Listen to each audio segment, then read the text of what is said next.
बहुत सारे प्रश्न उठे थे। मैं आपको एक छोटा सा हिस्सा कल के अपने इसी प्रोग्राम न्यूज पॉइंट का आपको दिखा रहा हूं। उसके बाद आज हमारे साथ फिर एक बहुत हाई पार्ट पैनल है जानकार लोगों का, उनसे हम बात करेंगे। मैं अक्सर आपसे अपने कार्यक्रमों में बड़ी स्पष्टता से कहता हूं कि एक गंभीर कार्यक्रम है। ऐसे ऐसे वाले प्रोग्राम आजकल टीवी पे बहुत होते हैं। एक मेहमान हमारे यहाँ पर ऐसे भी उनको पसंद भी आते हैं वो, लेकिन उनकी इच्छा। ये बहुत गंभीर मसला है। हमने जो कल बहस उठाई थी उसका छोटा अंश दिखा रहा हूं और उसी बहस को आज हम कंटिन्यू करेंगे इस कार्यक्रम में।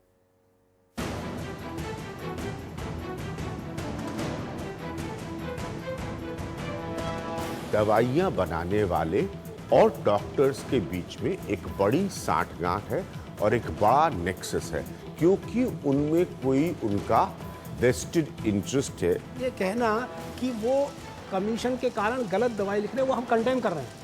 हम दिल्ली मेडिकल एसोसिएशन से कंडेम कर रहे हैं। मेडिकल प्रोफेशन को सेकंड मोस्ट करप्ट प्रोफेशन बताया सही गया बात। है। दिल्ली पुलिस के बाद बिल्कुल रैम्पेंट है। ये जो आप दिखा रहे हैं बिल्कुल टिप ऑफ द आइसबर्ग है। बहुत रैम्पेंट है, ये कहना मुझे ठीक नहीं लगता। कोई भी गलत करता है तो खुद नहीं बताता कि वो गलत कर रहा है। अगर मैंने भी करप्शन किया तो मैं यहाँ खड़े होकर तो अच्छी बातें ही बोलूँगा। अगर पेशेंट को किसी दवा की ज़रूरत नहीं है, अनरिक्वायर्ड मेडिसिन लिखी जा रही है, तो गलत है। ये नेक्सस सिर्फ डॉक्टर एंड फार्मास्यूटिकल कंपनी का नहीं है। क्यों? क्योंकि सबसे ज़्यादा बेनिफिट जो जितना मुझे पता है वो जाता है मेडिकल स्टोर्स को। आप इस तरह से चोरों को दिखा के या चोरों को पकड़ के करप्शन को ठीक नहीं कर सकते हो। आपको प्राइस कंट्रोल करना चाहिए। अगर अच्छा डॉक्टर है तो उसके कलम की एक दिन की प्रिस्क्रिप्शन की कीमत 1-1 लाख रुपए होती है। क्या वो सज्जन जो आपके चैम्बर पर कह रहे थे कि मैं अपनी आइडेंटिटी नहीं बताना चाहता और वो एक डॉक्टर जैसे पावन पेशे को कहीं पे प्रोस्टिट्यूट तक ले जाना चाह रहे थे, वो डॉक्टर अगर उससे पेशेंट को अगर नुकसान पहुंचाता, मैं कहता हूं उसे डॉक्टर कहलाने का हक नहीं है। जब तक हमारे रेगुलेटर्स फर्म ना हो और जब तक वो कार्रवाई ना लें, ये तो चलता ही रहेगा। तो इसी बहस को आज हम जारी रखेंगे। आज हमारे साथ जो स्टूडियो में डॉक्टर नवीन डैंग है, जो कि मेंबर है मेडिकल काउंसिल ऑफ इंडिया के, एक बहुत मशहूर दिल्ली की प्रतिष्ठित डैंग्स लैब है और उससे आप जुड़े हुए हैं बहुत वर्षों से। हरीश गुप्ता साहब हैं जो कि एक सीनियर डॉक्टर है, बीजेपी सिंपथाइजर कहूंगा मैं आपको, लेकिन भारतीय जनता पार्टी से ये जुड़े हुए हैं, भारतीय जनता पार्टी के सिंपथाइजर हैं। और डॉक्टर अरविंद लाल हैं जो कि चेयरमैन और एमडी हैं लाल पैथ लैब के, ये भी दिल्ली के एक बहुत मशहूर लैब है।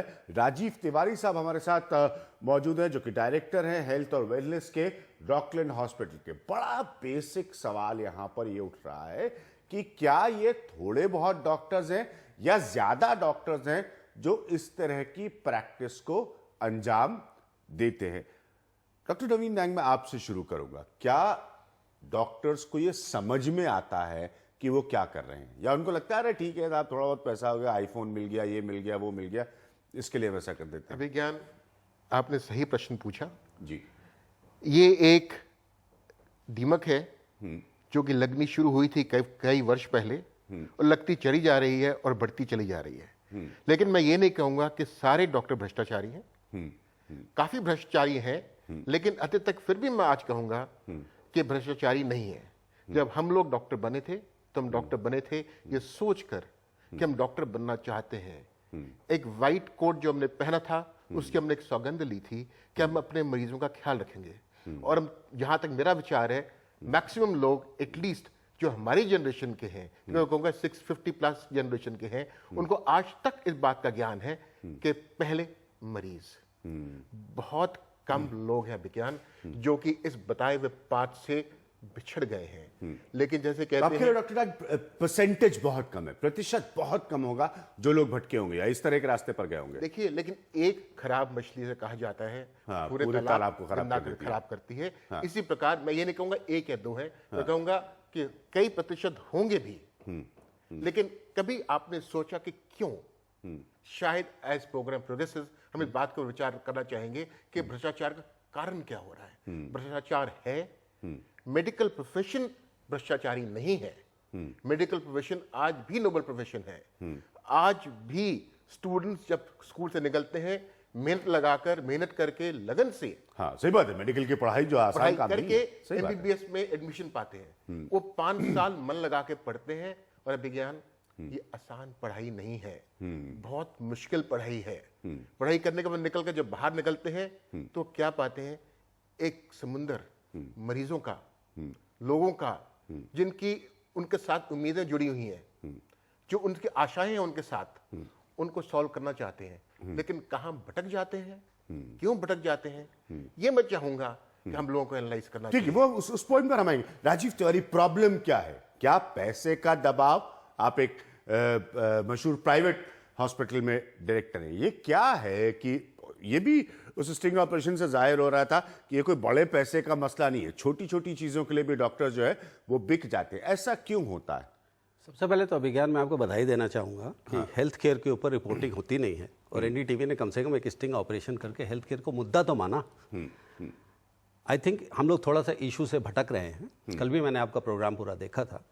सबसे बड़ी बात तो ये है कि जब आप इस तरह के स्टिंग ऑपरेशन करते हैं और इस तरह के कोई लोगों को पकड़ते हैं तो रेगुलेटरी अथॉरिटीज़ क्या कर रही हैं। मैंने देखा कि रेगुलेटरी अथॉरिटीज़ तुरंत एक्शन में आई, एमसीआई ने भी तुरंत एक्शन लिया। एमसीआई के बारे में हर्षवर्धन, एमसीआई के बारे में हर्षवर्धन ऑन रिकॉर्ड है कि ये बहुत ज्यादा करप्ट ऑर्गेनाइजेशन है। ये हर्षवर्धन का बयान है एमसीआई के बारे में। हर्षवर्धन जी ने अगर ऐसा बोला है तो उसका जवाब वही दे सकते हैं, लेकिन एक जो चीज तय है कि कल आपने इशू उठाया तो सारी रेगुलेटरी बॉडीज ने तुरंत उसको कंडेम किया और उस पर एक्शन लेने की बात करी है। आगे क्या होता है वो देखना है अभी। तो रेगुलेटरी मैकेनिज्म है कंट्री में, और अगर इस तरह की कोई घटना होती है तो उसके ऊपर रिएक्शन भी बड़ा शार्प था। आज भी पार्लियामेंट में सारे दिन उस पर चर्चा होती रही, हर्षवर्धन जी ने भी जवाब दिया।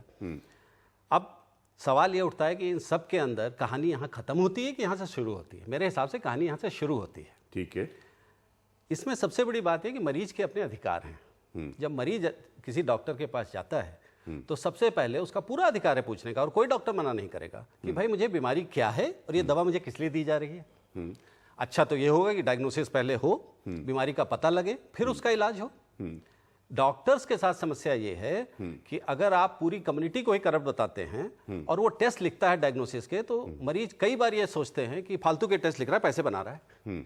वरना हर डॉक्टर कहेगा कि हम एविडेंस बेस्ड प्रैक्टिस करना चाहते हैं। आई एम श्योर कि डॉक्टर डांग उसके ऊपर ज़्यादा प्रकाश डाल सकते हैं। तो सबसे पहले तो मरीजों को के अंदर अवेयरनेस होनी चाहिए बीमारियों को लेकर के, जिसमें आपके जैसे चैनल्स का बड़ा भारी योगदान हो सकता है कि आप खाली करप्शन ना दिखाएं, उसकी अवेयरनेस भी बढ़ाएं। क्योंकि हेल्थ चेकअप कितने लोग कराते हैं हमारे देश में? कितने लोग जब डॉक्टर जाता है और ये कहता है कि साहब अपनी सेहत का ध्यान रखें तो उसको सीरियसली लेते हैं? अवेयरनेस कितनी है? जबकि कॉस्ट ऑफ ट्रीटमेंट बहुत हाई है। और ये इशू इस इशू से कनेक्टेड है। हाँ। सीधा कनेक्टेड है। हाँ। क्योंकि अगर मरीज को आप अवेयर करेंगे तो इस तरह के इंस्टेंसेस अपने आप कम हो जाएंगे। हाँ, लेकिन राजीव तिवारी साहब, आप ये भी जानते हैं कि किसी को बुखार है या ना जुकाम है या नाक बंद है, इस तरह की कोई समस्या है, वो डॉक्टर के पास जाता है। वो डॉक्टर कहता है भाई, डॉक्टर आपसे कहेगा कि ये दवाई ले लीजिए, वो दवाई ले लीजिए, और उसके बाद आपसे कहेगा अगर आप 5-6 दिन हफ्ता भर ठीक नहीं हुए तो फला टेस्ट करा लीजिएगा। राइट, आप डॉक्टर डांग की लैब से टेस्ट करा लीजिएगा, आप लाल साहब की लैब से टेस्ट करा लीजिएगा। वो एक रिकमेंडेशन करता है, वो समझ में आता है। लेकिन मैं ये कह रहा हूं कि जब वो दवाई लिख रहा है तब उसका नेक्सस है, ये मुझे एज अ पेशेंट कैसे पता चलेगा? सबसे बड़ी बात तो ये है कि डॉक्टर अगर लिख के दे रहा है तो आपके पास एविडेंस है। हाँ। तो इतना आसान नहीं है कि हर कोई डॉक्टर गलत दवा लिखता रहेगा। लेकिन ये कैसे पता चलेगा कि डॉक्टर इसलिए दवाई लिख के दे रहा है क्योंकि वो ये नहीं चाह रहा है कि वो आप दूसरी दवाई खाएं, वो चाहता है ये दवाई आप इसलिए खाएं क्योंकि उस दवाई के खाने में उसके पैसे का वेस्टेड इंटरेस्ट जुड़ा है। इसी से अभिज्ञान एक तीसरा सवाल पैदा होता है, वो ये है ये पूरा का पूरा सेक्टर अनऑर्गेनाइज्ड है। Primary care, secondary care, diagnostic centre और बड़े अस्पताल आपस में जुड़े नहीं हुए हैं। गवर्नमेंट हॉस्पिटल और प्राइवेट हॉस्पिटल्स को भी साथ आना चाहिए क्योंकि ये पूरी एक चेन है। पेशेंट प्राइमरी केयर में जाता है, जब ट्रीट नहीं होता है तो प्राइमरी केयर का डॉक्टर हेल्पलेस हो जाता है कि अब इसका मैं क्या करूं, तो कहता है अस्पताल चले जाओ, क्योंकि उसका कोई आपस में कनेक्शन नहीं है। तो अस्पतालों में भीड़ लगी रहती है। अगर आप किसी भी बड़े अस्पताल में जाइए तो आप देखेंगे कि वो जो पेशेंट आसानी से ठीक हो सकता था किसी प्राइमरी केयर सेंटर में। आप कह रहे, आप इंस्टीट्यूशनल मैकेनिज्म की बात करें। मैं इंस्टीट्यूशनल मैकेनिज्म मैं राजीव तिवारी आपसे पूछना चाहूंगा कि अगर आपके अस्पताल में, आप एक अस्पताल के डायरेक्टर हैं, अगर आपके अस्पताल में डॉक्टर ऐसा कर रहे हो, आपको कैसे पता चलेगा? आपके पास क्या मैकेनिज्म है ये पता करने का? तो इस सवाल को पूरा खत्म कर लूं जो मैं बता रहा था कि ऐसी समस्याएं ऑर्गेनाइज सेक्टर में दिखने को नहीं मिलती हैं, क्योंकि वहां ट्रांसपेरेंसी होती है, रेट कार्ड होता है। आप कोई भी वस्तु खरीदने जाइए किसी और सेक्टर में आपको समस्या नहीं नजर आएगी। तो इस मुद्दे के पीछे इस पूरे बिजनेस का अनऑर्गेनाइज्ड होना है। अगर ये ऑर्गेनाइज्ड होगा तो मरीज को पता रहेगा कौन सही डॉक्टर है, क्या सर्टिफिकेशन है, कहाँ जाना है। वैसे ही जैसे आप रिटेल में सामान खरीदते हैं, तो ये ऑर्गेनाइज न होना सेक्टर का एक बहुत बड़ा इशू है, ठीक है, जिसमें गवर्नमेंट प्राइवेट सेक्टर आप कह रहे हैं कि सेक्टर ऑर्गेनाइज नहीं, आप एक बड़ी अनऑर्गेनाइज सेक्टर में इस तरह की घटनाएं हो लेकिन सकती हैं। ऐसा नहीं राजीव तिवारी साहब कि ऑर्गेनाइज सेक्टर्स में भ्रष्टाचार नहीं है, ऐसा भी नहीं है। ऐसा नहीं कि ऑर्गेनाइज सेक्टर का मतलब इतना बड़ा ट्रांसपेरेंट सिस्टम बन गया कि उसमें भ्रष्टाचार नहीं। मैं आऊंगा इस पॉइंट पर। राजेश गुप्ता, फिर क्या किया जाए? आप मेडिकल एसोसिएशन से जुड़े रहे हैं, अकाउंटेबिलिटी किसकी? ठीक है, आप नी जर्क रिएक्शन हो रहा है जिसे हम अंग्रेजी में कहते हैं कि साहब ये मसला आया, पार्लियामेंट में उठ गया, अब लोग कह रहे हैं साहब एमसीआई ये करेगी। हर्षवर्धन जो कहते हैं एमसीआई एक करप्ट बॉडी है, उसका सहारा लेकर वो पार्लियामेंट में बयान दे रहे हैं, वो सब समझ में आता है, लेकिन आदमी फिर करे क्या यहाँ पे? देखिए अभिज्ञान जी, ये इशू मल्टी फैसेटेड एक चीज है। हाँ। ये मेडिकल प्रोफेशन बरसों से इस देश में विश्वास पे टिका हुआ है। बिल्कुल सही बात डॉक्टर है। और पेशेंट के बीच में एक विश्वास है। वो तो हकीम के जमाने से जुड़ा हुआ है। तक विश्वास नहीं है। आज इस प्रोफेशन के ऊपर जब सवाल उठा रहे हैं, शायद हम ये भूल जाते हैं, हमारे देश में 50 से 60% आज भी लोग सबसे पहले अपने प्राइमरी केयर फिजिशियन पे जाते हैं। जो शायद आपको भी याद हो कि जब आप जाते थे तो वो मरीज, वो डॉक्टर पहले देखते हैं और फिर अपनी क्लिनिक से ही उसको दवा दे देते हैं। वो आज भी हमारे सिस्टम की बैकबोन है। आज अगर कोई 2-3% लोग अगर ब्लैक शिप अगर इस प्रोफेशन में आ जाते हैं, उसे पूरे प्रोफेशन को ब्लैक पेंट कर देने का कोई मायने नहीं है। आज हजारों लाखों 3 लोगों को दिखा के अगर आप इस देश के 7 लाख डॉक्टर्स को अगर आप एक ही साइड में पेंट कर दें, तो ये इस पूरे प्रोफेशन के साथ अलावा पूरे देश की जनता के साथ अन्याय होगा। मैं आपको इसका एग्जांपल नहीं, मैं पेंट करने की बात नहीं कर रहा हूं, लेकिन मैं कल भी ये दलील सुन चुका हूं। मेरा आपसे काउंटर क्वेश्चन ये होगा कि आप पेंट मत करिए। मैं आपके पॉइंट को एक्सेप्ट कर ले रहा हूं कि आप 3 डॉक्टर दिखाकर आप सारे मेडिकल प्रोफेशन को बदनाम नहीं करिए, यही कहना चाह रहे हैं ना। लेकिन अगर मैं 3 डॉक्टर दिखाकर मेडिकल प्रोफेशन की किसी कमजोरी को उजागर करूं, तो उसमें गलत क्या है? उसके लिए आप बिल्कुल उसी पे तो रिएक्शन हो रहा है। उसके लिए हम आपसे कहेंगे आपने एक नोबल काम भी किया है। हाँ। लेकिन मेडिकल प्रोफेशन में मैं दिल्ली मेडिकल एसोसिएशन से जुड़ा हूं। एक मिनट में आपसे जवाब पूछने जाऊंगा साहब। यह आरोप लगता है कि पुलिस वाले जो रेड लाइट पे खड़े होते हैं ये भ्रष्टाचारी होते हैं, यह आरोप लगता है। हाँ, और आप एक सड़क से गुजर रहे हैं, आपने एक पुलिस वाले का स्टिंग ऑपरेशन कर लिया, उसने आपसे 100 रुपए मांगे, पकड़ा गया, थोड़ा आगे बढ़े, दूसरे का कर लिया, तीसरे का कर लिया, तो भाई 3 ही करके आप पुलिस की फंक्शनिंग का उदाहरण दिखा सकते हैं। अब ऐसा तो नहीं है कि आप सारी दिल्ली के जब सारे पुलिस वालों का स्टिंग ऑपरेशन कर लेंगे फिर ही आप कहेंगे साहब देखिए अब एविडेंस है कि ये भ्रष्टाचार। पॉइंट ये है कि ये एक तरीका है ये बताने का कि मेडिकल प्रोफेशन जैसा गंभीर नोबल प्रोफेशन जो है उसमें भी ये समस्याएं हैं। देखिए समस्याएं हैं, हाँ। लेकिन समस्याएं जितने कम लेवल पे हैं उसको आप अलग से महसूस कर सकते हैं।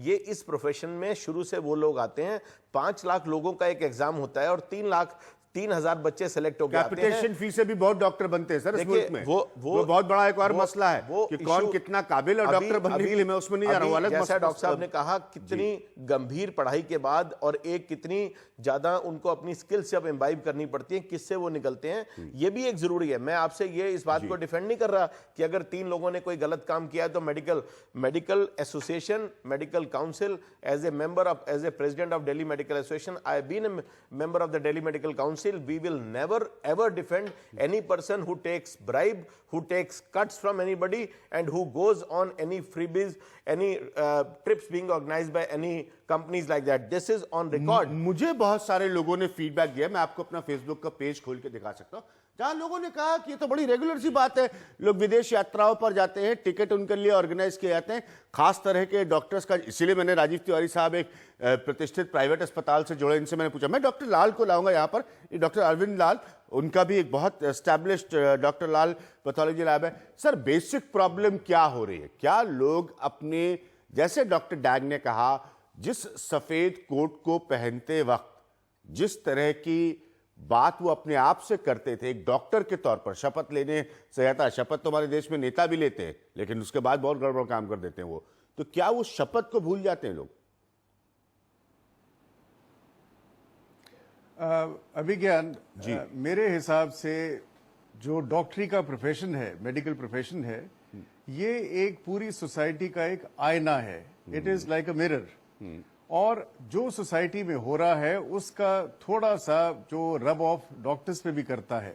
तो आपने बिल्कुल सही कहा कि 3 डॉक्टर्स को दिखाने से सारे डॉक्टर्स खराब नहीं बन जाते, बट फैक्ट तो ये है कि ये चीज हो रही है और इस चीज को रोकना है। तो सवाल ये नहीं है कि हम कहां जाए, पर हम उसको कैसे करें। ये समस्या हमारे सामने आ चुकी है। तो मेरे हिसाब से हमें ये करना चाहिए, एक तो सबसे पहले कि जितनी भी हमारी मेडिकल बॉडीज हैं, जैसे डीएमए हुई और आईएमए हुई, मेडिकल काउंसिल ऑफ इंडिया हुई, इवन डॉक्टर हर्षवर्धन साहब की हेल्थ मिनिस्ट्री हुई, ये सारे डॉक्टर्स हैं। इनमें हम सब डॉक्टर्स को बैठ के एक ध्यान करना चाहिए, एक चिंतन करना चाहिए कि हमने आगे कहां जाना है। और जब भी हमारी सोसाइटी थोड़ी एडवांस्ड हो जाती है तो उसके कई सालों के बाद, 15-20 साल, 30-40 साल के बाद आपको एक कोर्स करेक्शन करनी पड़ती है। हमने ये बहुत खूब सुना कि जी डॉक्टर हर्षवर्धन ने कहा कि एमसीआई करप्ट है, एमसीआई ने एक्शन नहीं लिया, पर आज डॉक्टर हर्षवर्धन ने भरी सभा में, लोकसभा में कहा है कि हम अवश्य एक्शन लेंगे और एमसीआई एक्शन ले रही है। तो इस बारी कोई नहीं छूटेगा, ये मेरा आश्वासन है आपको। एमसीआई डॉक्टर डैंग भी आपके साथ बैठे हुए हैं, इस बारी एक्शन लिया जाएगा।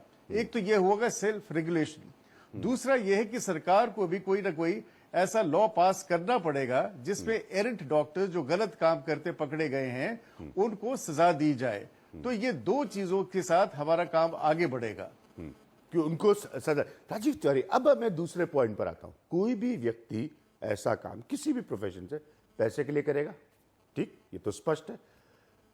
बताया यह जाता है, और आप सबसे उपयुक्त व्यक्ति हैं इसको बताने के लिए, कि नए जमाने में नए अस्पतालों में डॉक्टर्स को अच्छी तनख्वाह दी जाती है। क्या ये वर्ग उन डॉक्टर्स का है जो ये महसूस करते हैं कि उनकी कमाई उन अस्पतालों में काम करने वाले डॉक्टर्स के बनिस्बत बहुत कम है? इस बात का जवाब तो शायद वो डॉक्टर ही दे सकेगा जो इस तरह से सोचता हूँ। बट अगर आप मेरी निजी राय मांगते हैं तो मेरा बिल्कुल ऐसा मानना नहीं है, क्योंकि मैं इस प्रोफेशन में कम से कम पिछले 6 साल से हूँ। सैकड़ों डॉक्टर से मैं मिलता हूँ। बड़ी बेसिक सा सवाल है, अगर पैसे के लिए वो बैठा है तो उसकी रेपुटेशन की वजह से पेशेंट उसकी ओपीडी में आता है, और वो एक इस तरह की हरकत करके, अगर एक भी उसने हरकत की और पेशेंट्स को पता लग गया तो उसका क्लिनिक बंद हो जाएगा। तो अपनी पूरी कमाई छोड़ के, अपनी पूरी दान को भी लाऊंगा इस पॉइंट पे। अगर फाइनेंशियल एंगल की बात कर रहे हैं तो ये फाइनेंशियली बहुत बेवकूफी का बात होगी जो एक इंटेलिजेंट डॉक्टर सोचे अगर इस तरह से। हाँ, नहीं, छोटे छोटे अमाउंट के लिए हो रहा है ना, क्योंकि खुलासा नहीं हो रहा है राजीव तिवारी, इसलिए लोगों को पता नहीं है। लेकिन अब पहली बार खुलासा हो, चाहे वो 3 हो या 300, मैं नंबर्स पे नहीं जा रहा हूं, लेकिन मेरा एक सिंपल सा पॉइंट ये है कि ये एमसीआई और तमाम गाइडलाइंस हैं, ये 2002 में बन गई थी, जहां पे लिखा था कि आप किसी से गिफ्ट मत लीजिए, उनकी यात्राओं में मत जाइए, सब ये सब किया जाता है। क्या प्राइवेट सेक्टर में डॉक्टर्स के साथ ये सुविधाएं दी जाती है? नहीं, सबसे बड़ी बात तो यह है कि डॉक्टर अगर अपनी कमाई बढ़ाना चाहता है तो ये तो कोई रास्ता ही नहीं हुआ जहां पे छोटे पुटुर गिफ्ट लेकर के अपनी कमाई बढ़ाने की बात कर रहा है। उसके रेपुटेशन से पेशेंट बढ़ेंगे, पेशेंट बढ़ेंगे। बहुत आसान है कि आपसे मैंने अगर विदेश जाने का टिकट ले लिया, एक ट्रिप में घूम कर आ गया, 2 दवाई तो रेकमेंड करनी है, कौन सा अपना घर कर्ज पे दे जो ये सब करने को तैयार है अपनी खुद की ब्रांड वैल्यू के दम पे, उसको मैं बहुत इंटेलिजेंट डॉक्टर नहीं मानूंगा, और इनकी संख्या बहुत ही कम है। डॉक्टर राजीव तिवारी का पॉइंट है कि वो बुद्धिमान नहीं है अगर वो खिलवाड़ कर रहे हैं अपने नाम से। राजीव ने बिल्कुल सही बात बोली अभिज्ञान। सबसे बड़ी चीज हम लोगों के अंदर क्या है? एक कॉन्शियस। रात को हमने अपने साथ सोना है, अपने कॉन्शियस के साथ जीना है, अपने कॉन्शियस के साथ आगे बढ़ना है, और हर डॉक्टर की प्रैक्टिस डिपेंड करती है on the way he is recommended from one patient to another. Cut commission की प्रैक्टिस नहीं चलती, वो सिर्फ थोड़े दिन के लिए चलती है। वो सिर्फ एक शॉर्ट साइटेड लोग ही करते हैं जिनकी प्रैक्टिस, मैं इस प्रोफेशन में पिछले 35 साल से हूं। जब मैंने शुरू करा था शायद हफ्ते में 2 मरीज भी नहीं आते थे। अब भगवान के आशीर्वाद से काफी मरीज आते हैं। क्यों? क्योंकि एक मरीज दूसरे मरीज को बोला रेपुटेशन की, आप डॉक्टर डैंग के क्लिनिक में जाइए, या doctor it is your own Lal के pathology come back at night, you to sleep with your own self. That is why I strongly refuse to believe that majority लोग जो है अपने प्रोफेशन के जो लोग हैं वो अपने प्रोफेशन के साथ दगाबाजी कर रहे हैं। डॉक्टर डैंग, इसीलिए मैं आपसे सवाल पूछ रहा हूं। मैंने राजीव तिवारी से सवाल पूछा इकोनॉमिक्स के दायरे से, क्या पैसे इन डॉक्टरों को कम मिलते हैं कि वो पैसे के लालच में कुछ गलत करें? आपसे सवाल पूछूंगा, क्या ये वो डॉक्टर्स है जिनका वाकई नाम कम है या प्रतिष्ठा कम है? आपको करने की जरूरत नहीं है, आप वर्षों से एस्टैब्लिश्ड है, लेकिन इनको लगेगा भाई हमारी क्लिनिक तो डॉक्टर डैंग की तरह नहीं चल रही है ना भाई, तो हम तो कर ही ना थोड़ा बहुत। जी, मैं इस सवाल को लेकर एक बहुत मूल मुद्दे पे आता हूं। जी, शायद आपने मेरे से प्रश्न पूछा भी नहीं, लेकिन मैं वहां पर वापस आऊंगा। आपने बहुत सही बोला, जिन डॉक्टर्स की ज्यादा प्रैक्टिस नहीं चल रही है शायद वही इसमें ट्रैप हो जाते हैं। और प्रैक्टिस क्यों नहीं चल रही है, अगर मुझे आप परमिशन दें तो मैं इसके भी एक सवाल जो जी प्लीज। ये प्रॉब्लम शुरू होता है from the very quality of teaching in a medical colleges. I start from there. Students coming out, large number of them, or a majority or a minority of them, do not have enough self-confidence. उसका reason क्या है? एक term use करूंगा called hyposkillemia, मतलब है lack of clinical skills. Unfortunately पता नहीं क्यों, किस प्रकार से हमारा प्रोफेशन ऐसे घूमा, that the quality of teachers now becomes a very wide issue. I won't get ji, into मैं that. समझ गया, हाँ, क्योंकि सही and बात they come out and they're not very sure of what they're doing. हाँ, So they're not able to treat the patients properly. ठीक है। So then they have to, after all, उनको लगता है कि भाई डॉक्टर बन गया, अब क्या करें? अब आप- है, उसको देख 2 कमरे का मकान चाहिए, उसको एक छोटी गाड़ी चाहिए, बच्चों को स्कूल भेजाना है, और कंपैरिजन में उसके अपने बाकी लोगों के साथ देखता है। माइंड यू, वो इतनी मेहनत करके पढ़ लिख के MBBS में एडमिशन ली है, वहां से पास करा है, और अपने आप को कंपेयर कर रहा है उसी अपने क्लासमेट के साथ जिसने कुछ साल पहले इसके साथ स्कूल पास करा था और इससे बहुत ज्यादा आगे बढ़ चुका है फाइनेंशियली। तो शायद एक भंवर में फंस के वो ठीक है। ट्रैप में फंस जाता है। हरीश गुप्ता, क्या ये फिर दबाव बनता है एक किस्म का? देखिए, दबाव बनने के साथ साथ क्योंकि मैं राजीव तिवारी के एक पॉइंट से जरूर इत्तेफाक रखता हूं कि कहीं पे ये नहीं नजर आता कि कोई बहुत बड़े पैसे का लेन देन है, या ऐसा कोई हो रहा है कि किसी को इतनी बड़ी रिश्वत मिल जा रही है कि उसका जीवन संवर जाएगा। छोटी चीज के लिए ये ज्यादा दर्दनाक बात है, छोटी चीज के लिए बड़ा अपराध। ये अभिज्ञान जी, आज भी इस देश में honesty is still the best policy. ये मेडिकल प्रोफेशन में बड़े अच्छे से नजर आता है। जैसा अभी डॉक्टर साहब ने कहा, ये छोटी सोच अगर हमारे कुछ परसेंटेज लोगों की रहती है, ये जो जिनकी प्रैक्टिस नहीं चल पा रही, ये उसी छोटी सोच का नतीजा हो सकती है।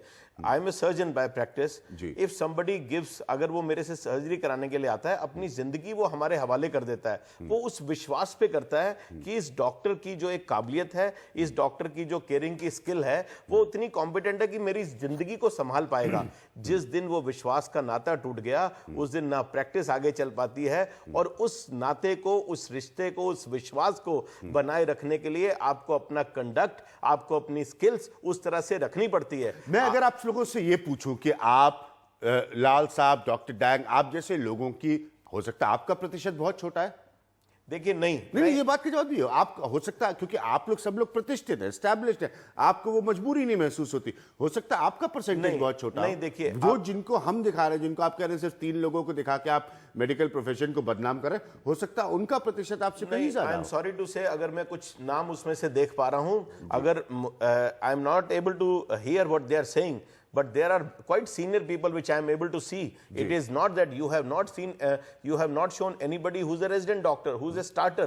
They are quite reasonable senior people. So it's a difference of नीयत। कभी भी नीयत का फर्क है, चाहे आपकी प्रैक्टिस कितनी बड़ी हो। डॉक्टर लाल, नीयत का फर्क है। मैंने एक डॉक्टर गुप्ता से एक सवाल पूछा था कि हो सकता है आप लोगों का प्रतिशत बहुत कम हो और उस तरह के डॉक्टर्स का प्रतिशत ज्यादा हो सकता है। मैं इस्तेमाल कर रहा हूं, मेरे पास कोई सबूत नहीं है इसको साबित करने का, लेकिन डॉक्टर लाल, डॉक्टर डैंग जैसे लोगों का परसेंटेज बहुत कम हो और बाकी अमूमन बाकी डॉक्टर्स का परसेंटेज ज्यादा हो। अभिज्ञान जी, इसमें 2 चीजें मुझे याद आती हैं कि right is right even if nobody is doing it, and wrong is wrong if everybody is doing it. Number 1 point. दूसरा ये है, this is not a question of need, it's a straight away question of greed. जो greed है वो इन doctors को take over कर चुका है, और ये थॉट प्रोसेस से स्पीच बना, स्पीच से एक्शन बना, उससे हैबिट बन गई है, और ये हैबिचुअल हो गए हैं ये चीज लेने के लिए। They think that every medical rep who comes to them, वो उनको कुछ ना कुछ जरूर दे के जाएगा। तो ये हकीकत है। मैं ले रहा हूं यहां पर एक ब्रेक, उसके बाद मैं वापस राजीव तिवारी साहब के पास आऊंगा। आप बहुत प्रतिष्ठित संस्थानों के CEO भी रह चुके हैं। सवाल ये है कि हम मार्केटिंग के जमाने में जी रहे हैं। जरा ये कड़वी बात है, कल भी मैंने इसको उठाया था, इस मसले को बड़े सीधे जवाब नहीं मिल पाए। सवाल ये है कि एक दवा बनाने की कंपनी है, हमने विदेशों में बड़ी किस्से, कहानियां, सिनेमा देखा है इस मसले पर बनते हुए। वो एक दवाई बेच रही है बाजार में, दवाई के बिकने का माध्यम है डॉक्टर। दुकानों के अलावा डॉक्टर, अल्टीमेटली डॉक्टर सबसे अहम कड़ी है। अब यहां पर मार्केटिंग की भूमिका आती है, उसको दवाई बेचनी है बाजार में और डॉक्टर को दवाई रिकमेंड करनी है बाजार में। क्या ये नेक्सस जितना हमें सुनाया जा रहा है उससे ताकतवर नहीं होगा? क्या ये सिर्फ डॉक्टर्स के अपने आंतरिक विश्वास का प्रश्न है या इसमें मार्केटिंग का भी दबाव है? मैं राजीव तिवारी से यह प्रश्न पूछूंगा एक छोटे से ब्रेक के बाद। आप कहीं मत जाइएगा।